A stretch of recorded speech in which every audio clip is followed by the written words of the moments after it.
Ingat, karamah itu artinya keajaiban dunia. Keajaiban dunia itu ada 3. Pertama, mukjizat, dan itu hanya dimiliki para nabi dan rasul. Yang kedua, karamah, dan itu dimiliki para wali-wali Allah dari kalangan para ulama dan orang-orang saleh. Dan yang ketiga, sihir, dan inilah yang dimiliki oleh dukun-dukun, bomo dan yang sejenisnya. Lah, Imam Nawawi mengakui banyaknya karamah yang ada pada Syekh Abdul Qadir Jailani. Bahkan ini pun dikatakan oleh Iz bin Abdis Salam, innahu lam tatawa tara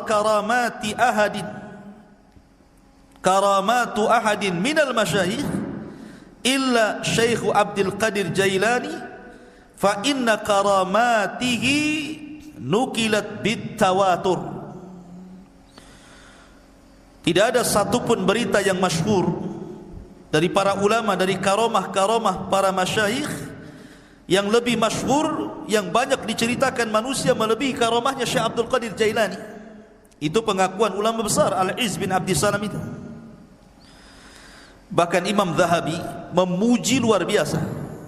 Ingat, kalau sudah Imam Zahabi yang bicara, berarti orang ini bukan kaleng-kaleng. Orang ini orang betul. Ya. Kata Imam Zahabi rahimahullahu ta'ala ketika mensifati Syekh Abdul Qadir Jailani, dia mengatakan Asy-Syaikhul Imam Al-Alim Az-Zahid Al-Arif Al-Qudwatu Syekhul Islam Alamul Awliya Muhyiddin Abu Muhammad Abdul Qadir ibn Abi Saleh Abdullah Al-Jailani rahimahullahu ta'ala. Kata Imam Zahabi, Abdul Qadir Jailani adalah seorang syekh, seorang imam, seorang alim, orangnya paling zuhud, paling cerdas, dan layak diikuti kehidupannya. Dan dia Syekhul Islam, dan dia memiliki alamat wali-wali Allah, Muhyiddin, penghidup agama. Kunyahnya Abu Muhammad Abdul Qadir Al-Jailani rahimahullahu ta'ala. Kemudian juga dikatakan oleh Al-Hafidh Ibnu Hajar Al-Asqalani, kana Syekh Abdul Qadir Jailani mutamassikan biqawanini syari'ati yad'u ilaiha ila akhir qawlihi Ibnu Hajar. Jadi Ibnu Hajar Al-Asqalani sampai mengatakan dia adalah Syekh Abdul Qadir Al-Jailani, orang yang paling berpegang dengan undang-undang syariat.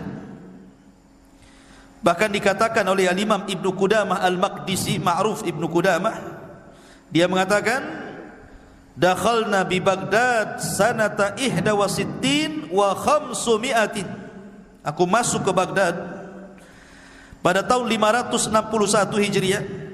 Fa idza Syekh Abdul Qadir Jailani biha intahat ilaiha biha ilman wa amalan wa halan wastiftaan. Ternyata semua ilmu orang-orang Baghdad, amalan orang-orang Baghdad, fatwa orang-orang Baghdad kembali kepada Syekh Abdul Qadir Jailani. Lihat pujian yang luar biasa. Bahkan Ibnu Katsir juga memuji beliau dan mengatakan kana fihi tazahhada katsir. Beliau adalah orang yang memiliki sifat zuhud yang banyak. Dan banyak lagi tidak perlu saya bacakan pujian-pujiannya, nanti habis waktunya hanya untuk memuji beliau saja. Taib, kita masuk dalam beberapa kisah yang menakjubkan dari Al-Imam Abdul Qadir Al-Jailani rahimahullahu ta'ala. Syekh Abdul Qadir Jailani adalah orang yang sangat produktif, banyak karyanya. Di antaranya dia mengarang kitab Ighatsatul Arifin wa Ghayatu Minal Wasilin, kemudian Adabus Suluk, kemudian Tuhfatul Muttaqin wa Sabilul Arifin, kemudian juga yang paling dikenal kitabnya adalah Gunyah li Talibi Tariqil Haq. Kemudian juga yang paling dikenal kitabnya adalah Futuhul Ghaibi. Kemudian juga Fathur Rabbani. Fathur Rabbani ma'ruf. Kemudian juga kitabnya At-Tariqu Ilallah. Dan banyak lagi kitab-kitab beliau. Artinya beliau memang produktif, banyak karyanya, luar biasa. Lah sebagaimana para ulama yang lainnya, ikhwatu fiddin muliakan Allah Azza wa Jalla, Syekh Abdul Qadir Jailani ini meninggal, ayahnya ketika baru meninggal, baru melahir beberapa bulan setelahnya ayahnya meninggal. Artinya Syekh Abdul Qadir Jailani ini yatim. Dan yang mencetak dia menjadi ulama besar itu rupanya ibunya. Sering saya ulang-ulang, banyak para ulama dunia yang mencetak ulama siapa? Ibu-ibunya. Imam Syafi'i dicetak ibunya. Imam Ahmad yang cetak ibunya. Termasuk juga Syekh Abdul Qadir Jailani yang mencetak menjadi ulama besar adalah ibunya, karena dia terlahir yatim. Ibunya adalah wanita yang sangat salihah, dan nasabnya saya katakan tadi sampai kepada Husain ibn Ali, artinya dia seorang Husainiyah, wanita dari ahli bait, keturunan Husain ibn Ali ibn Abi Talib radhiyallahu anhu.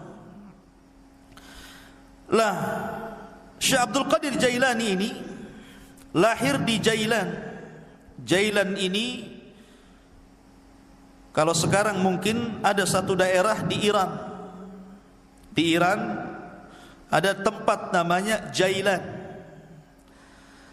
Maka Syekh Abdul Qadir Jailani dinisbahkan kepada daerah kelahirannya Jailan. Maka disebut Abdul Qadir Jailani, karena dia orang Jailan, dan Jailan itu satu kota kecil yang ada di Iran ketika itu. Dan itu bukan kota para ulama. Jailan itu bukan kota para ulama, sehingga Syekh Abdul Qadir Jailani tidak puas belajar di Jailan karena itu bukan kota para ulama. Maka sebagaimana umumnya para ulama, dia pun rihlah li talabul ilmi, berangkatlah dia dari Jailan menuju Baghdad. Dan Baghdad kala itu adalah kota para ulama. Terlahir ulama-ulama dunia, ma'ruf Baghdad itu, ya. Tetapi sayang ketika diserang oleh Tatar, tentara Mongolia, maka tentara Tatar banyak membakar kitab-kitab para ulama sehingga banyak yang hilang sampai hari ini. Keganasan Mongolia ketika menyerang Tatar di zaman Syekhul Islam Ibnu Taimiyah rahimahullahu taala. Walaupun ketika Abdul Qadir Jailani hidup di zaman Khalifah Abbasiyah, dan ketika itu memang kondisinya sangat memprihatinkan karena banyak terjadi huru peperangan, di mana orang-orang Antokiyah, orang-orang Sadibi itu, orang-orang Nasrani menyerang kaum muslimin, dan ribuan kaum muslimin banyak meninggal dunia. Memang banyak kekacauan di zaman itu. Tetapi walaupun demikian, Baghdad itu masih negara atau kota yang sangat dicintai para talabatul ilmi karena masih banyak ulama yang hidup di situ.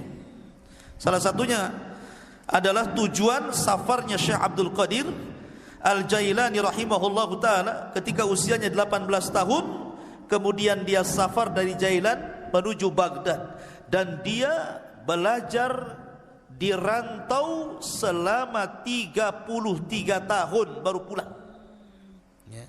Anda bisa bayangkan, besar-besar di jalan tuh, tua-tua di jalan ya. 33 tahun. Coba bayangkan, ini pondok Jabal Uhud nih, tiap minggu dijenguk. Kadang-kadang minta pulang. Ini Syekh Abdul Qadir Jailani 33 tahun dia enggak dijenguk sama ibunya.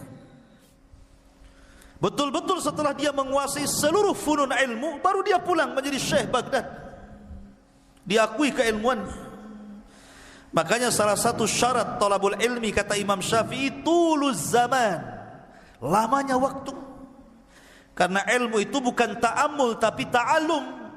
Bukan ta'ammul, bukan dipikirkan tiba-tiba dapat ilmu yang disebut dengan laduni, bukan, tapi dengan cara belajar. Salah satunya diperlukan tuluz zaman, panjangnya waktu. Maka Syekh Abdul Qadir Jailani belajar 33 tahun, menguasai akidah, fikih, usul, mustalah, hadis, macam-macam dikuasai. Makanya kemudian tadi disebutkan oleh Imam Zahabi, bahwa dia adalah Syekhul Islam karena dia bidang semua ilmu syariat.